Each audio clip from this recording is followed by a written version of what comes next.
Hello everyone, and welcome back to the latest and greatest in Pokemon TCG news. This is the Poke Investor, and today I wanted to talk about a topic. But first of all, how is everyone doing today? Me, I'm doing phenomenal. Okay, let's get started. So first of all, as the title says, why is the market going up and we have this booming market in the Pokemon TCG world right now? I have a couple of opinions and thoughts. I'd like to hear your opinions. Let me know in the comments below. Don't forget to like, comment, and subscribe to be part of the Poke Investor channel. And yeah, let's get into it. So first of all, I think one of the first catalysts to this booming market is Pokemon 151. It's reintroduced a lot of older players who are looking for that nostalgic feeling. I think just recapturing them and getting them to reinvest in Pokemon cards, which I'm probably one of those people, has definitely allowed people to keep following the news and trends in the market and continue to buy cards and invest in them. So that's my first take. Second is this is kind of, I would say, we're getting into the end of the Scarlet and Violet era. I mean, if we're going based off of the original booster box, the starter, the Paldean, what was it called? The Scarlet and Violet base set. There wasn't many chase cards. I would say it was more of a lackluster set. And then if we kind of follow along chronologically with the Shrouded Fable and Teal Mask, which is the first that would follow the first DLC in the Scarlet and Violet game, and then following that is Stellar Crown, which kind of follows the Indigo Plateau. The Indigo Disc, which was the second disc if you're following Scarlet and Violet, the video games. So I feel like we're getting to the end of the Scarlet and Violet era, similar to how we just finished the Sword and Shield era with battle styles coinciding with the first DLC, and then Chilling Reign coinciding with the second. Not to say that there won't be more sets that are featuring that Scarlet and Violet base name, but now that we're following with the DLC and we're done with that, it'll be Scarlet and Violet, but it'll be similar to kind of like how Fusion Strike featured Mew. After that, Temporal Forces and Paradox Rift were featuring that ancient and futuristic aspect, but Fusion Strikes from Sword and Shield, that was more of just having some cards put together, kind of things that we missed out, things that would really bring some hype. You got Mew on the box. You've got Brilliant Stars with Arceus. So maybe that was playing into the, I'm blanking on the Arceus name, Pokemon Legends Arceus. So maybe that, you see a pattern when it comes to the cards and the video games.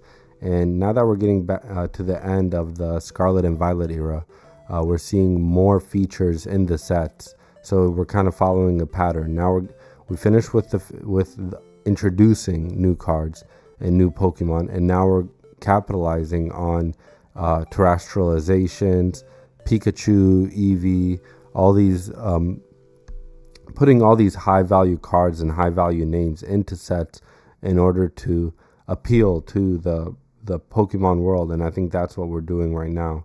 That's what the Pokemon company is doing, that is.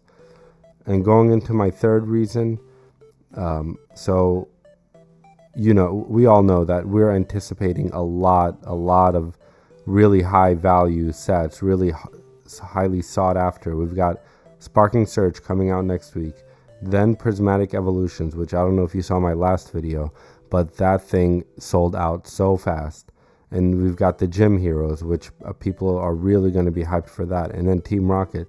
So we've got a long timeline of pretty high value sets, probably for the first time in a long time, sets that really speak to the original, the people that started with Pokemon trading cards. And I think that's also bringing hype into this market. How long will this bull run last after those sets are revealed? This kind of brings me on to my next opinion. We didn't get any big name Pokemon game this year. So I believe Pokemon Legends ZA was supposed to come out this year, but now it's delayed to late 2025.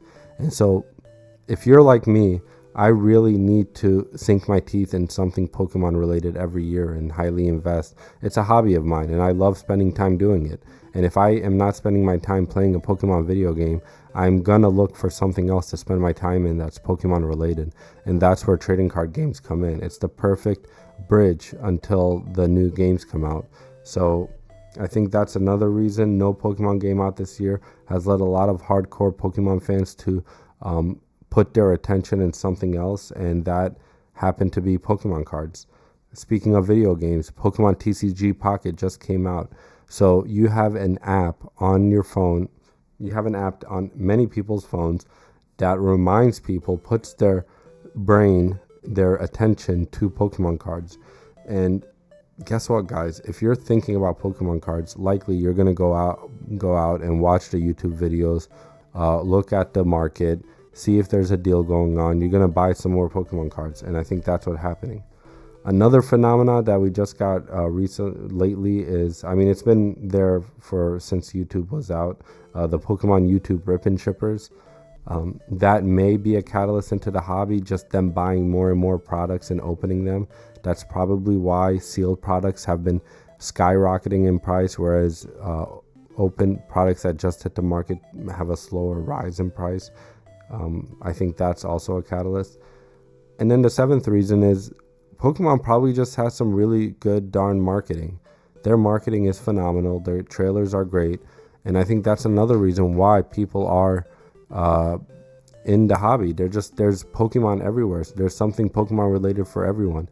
You've got Pokemon Go fans that have never played a Pokemon original video game on the Nintendo consoles.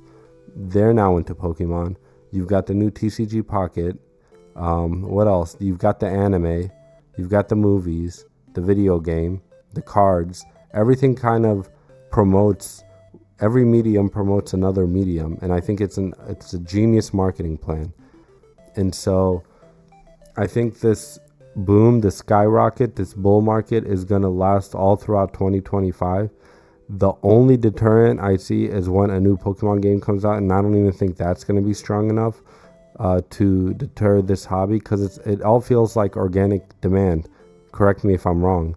And you know, Pokemon's printing out a lot of products, and I don't think that there's any short run of prints. Whether they're printing more, I don't see it. It's possible that they're printing more product. I think just the demand is really high right now.